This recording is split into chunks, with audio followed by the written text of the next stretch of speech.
ومساء الخير مشاهدي القناة. اليوم عشنا واحدة من أقوى مباريات كأس العرب قطر 2025.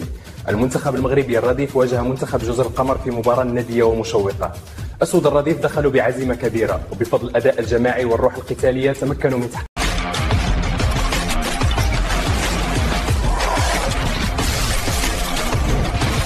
نعم زميلي، الأجواء هنا كانت نارية بكل ما للكلمة من معنى. الجمهور المغربي ملأ جنبات الملعب منذ الساعات الأولى، والهتافات ما توقفتش نهائيا. المنتخب المغربي قدم مباراة رائعة أمام جزر القمر، أداء قوي ونتيجة مستحقة. الجماهير هنا خلف المستوى كيما مغرب واسم الصحة.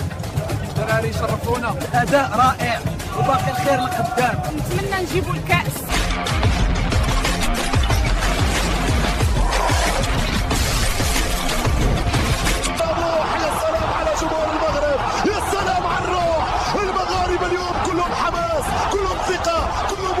مع اللاعبين والمدرب، هدف واحد يفرحوا الشعب كامل ويجيبوا كأس العرب قطر 2025. هذا هو المغرب.